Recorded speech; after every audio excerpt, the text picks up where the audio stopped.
हरे कृष्णा। सब लोग अपना अपना वीडियो ऑन कर लीजिए। जय हो। ओम अज्ञानतिमिरन्धस्य ज्ञानाञ्जनशलाकया चक्षुरुन्मिलितं येन तस्मै श्री गुरुवे नमः। श्रीचैतन्य मनोभीष्टं स्थापितं येन भूतले स्वयं रूपः कदा मह्यं ददाति स्वपदान्तिकम्। श्रीकृष्ण चैतन्य प्रभु नित्यानंद श्री अद्वैत गदाधर श्रीवासदि गौर भक्त वृंद। हरे कृष्णा कृष्ण कृष्णा हरे हरे, हरे राम राम राम हरे हरे, हरे कृष्णा कृष्ण कृष्ण हरे हरे, हरे Ram Ram Ram Hare Hare.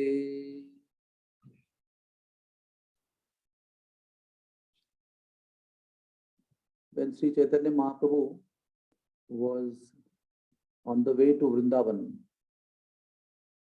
so he was dancing and going ahead in ecstasy, and the devotees accompanying him were behind. So in between, Sri Chaitanya Mahaprabhu got thirsty. So he met one boy who had buttermilk. So Lord Chaitanya said, "I'm very thirsty. Please give me buttermilk." So he gave his pot. So he drank one glass. And then he said, "Can I have more?" So the boy said, "Take more." So Lord Chaitanya Mahaprabhu emptied the whole pot. And then the boy said, "What about money?" So Chaitanya Mahaprabhu said, "My friends are coming from behind. They will pay you." So Chaitanya Mahaprabhu went dancing ahead. And then Balabhadra Bhattacharya and few devotees were actually looking for Chaitanya Mahaprabhu is going so fast ahead. So right at the boy, they came and they asked, "Did you see a sannyasi going ahead?" So he said, "Yes. Not only I saw him, but he drank all my buttermilk." And he said, "You will pay him, pay me." And they looked at each other like this, Because the rule was, if you're traveling with Chaitanya Mahaprabhu, you're not supposed to carry any money with you. Mahaprabhu Chaitanya said, we are supposed to depend fully on Krishna. Whatever Krishna provides, you have to live. And if at all anybody carries any money, they should go behind. They should not travel with me. So they said, this is how we are traveling, so we don't have any money. So the boy said, "Please tell your sannyasi that this buttermilk is my loving offering to him." So then the people who were traveling behind, they also very impressed, happy, that the boy is so nice. Otherwise, they would have been in embarrassment. Mahaprabhu said something, we can't pay, and then what to do? So then the boy was so happy when he said that. And then he thought, today's business is over, all buttermilk is over, so let's go. So when he went to lift the buttermilk pot, he just couldn't lift it. And he saw that the buttermilk pot was filled with gold and jewels. And he was so overwhelmed, so overwhelmed. He left the pot there and ran behind Chaitanya Mahaprabhu. And he caught Chaitanya Mahaprabhu. He caught hold of him. And he fell at his feet, tears in eyes. He said, "My Lord, you are so merciful." So Chaitanya Mahaprabhu embraced him. And in his embrace, he invested Krishna Prem in his heart. And the boy went in ecstasy, dancing, crying tears of love. So it is not how much wealth we have. Wealth is one thing, and charitable attitude is another thing. They are independent things. They don't depend on each other. Charitable nature can be there in the most poverty-stricken condition, or miserliness can be there in the most rich condition. Can be there. So they are not dependent on each other. And what is Lord is impressed by is the bhav, that you may have or you may not have, but everybody has something. Like the poorest boy had buttermilk, and he offered that. And the king may have all the riches of the world, and he will offer that. So whether you have nothing and you are miserly, and whether you have everything and you are miserly, both doesn't impress the Lord. And when we have the charitable nature to give, life is successful actually. Yesterday, even Swamiji said that unless you give, you will not receive. And you cannot give unless you receive. So it's the eternal procedure. You receive that inspiration from Gurudev, from saintly people.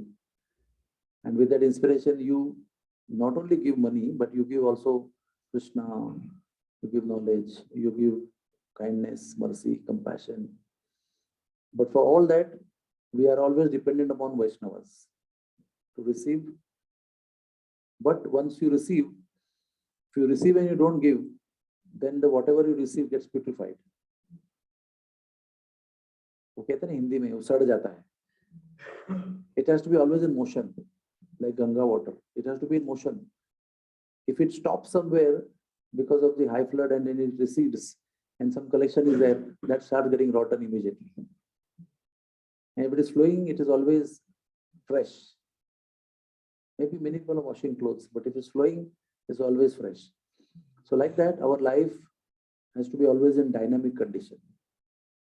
If it is stagnant, then it is neither pleasing to you, neither to anybody who is with you. So we have to keep receiving and keep giving, keep receiving and keep giving. And when you keep giving, you deserve to get more and more and more. Like the tree has got so many fruits. If the tree holds the fruit, no new fruit grows in the place of the old fruit. But you remove the fruit and give somebody, then the Lord gives tree more fruits. So like that, never think, oh, I don't have much. Oh, I'm a poor person. Oh, I have got so many responsibilities. I have got so many commitments, or I got, debts. I've got to look after my mother, my daughter, my son, my education, this, that.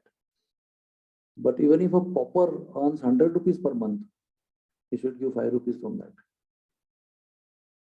Because then the experience of that person is that even if he gives 5 rupees out of 100 or 50,000 out of 5 lakhs, there's never a dearth of resources for that person. One who gives, my personal experience is, I've given in difficult times, I've given in good times, but never I found any dearth. There is never dearth. There is no scarcity. Once you start giving for Krishna, there is never dearth. It only multiplies. So whenever opportunity comes, just give. Now that boy could have thought, oh, my whole day's earning, my daily roti is depending on this pot. And this fellow sannyasi drank all the pot. Now what will I eat today? But that thought never crossed his mind. Same with the fruit vendor, Phala Vikrayini lady, never thought, I'm giving all my fruits to him. What will I eat today? She did not give only the pot full of pots, basket full of fruits which she got, but she went home 3-4 times, and this Leela actually went on for 2 days.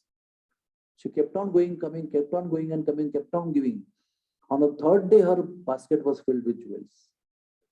These are details, because Sukhdev didn't have so much time to tell Parikshit in details. But these are details that are there in Jiva Goswami's explanation. So it is not that she gave and a basket was filled. She went home, she was so enamored. She kept on giving, bringing more and more giving. She never thought, I'm a poor lady. I depend on these fruits to survive. She just gave Krishna selflessly. So giving and selflessly giving and giving without calculation is what is important. And that does, I repeat again, that does not depend upon your wealth status at all. And the highest gift one can give is love and Krishna, the holy name of Krishna.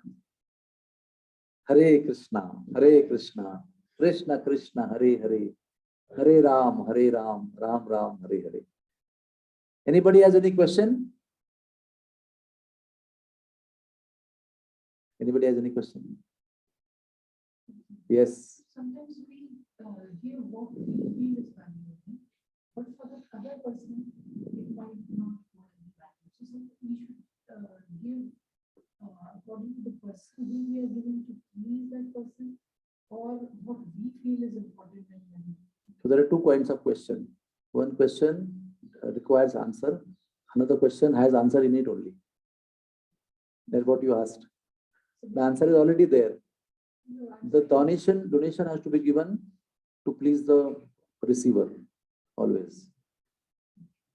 In the beginning, you may give what you feel is valuable, but later on you understand that the fulfillment of my donation is directly proportional to the pleasure of the person who is receiving. His needs and understanding should be fulfilled. Like, for example, if you're hungry right now, and like Prabhu always give example, na? You are thirsty, so I keep giving milk to you or keep giving roti to you. He wants water, something which is liquid. That also is valuable. But time, place, circumstances decide the need and the satisfaction of the receiver. So expert donor will always see where is the most need and what is needed, and accordingly he gives. It's not just because you have, just you keep giving because you want to just keep giving. It is not my requirement of giving. It is the satisfaction of the receiver that should push me to give. Sometimes it inflates my ego to feel that, oh, see, I'm such a big donor. I keep giving. Wherever I go, I keep giving. But the mood of the donor, if you want to get detached from the karmic entanglement or false ego entanglement of the donation, then you should always give as per the need of the receiver, the needy. Otherwise, if you give to satisfy your desire to give, then it inflates our false ego. Any other question? Hare Krishna. Any question here? So we will end. Thank you, everybody.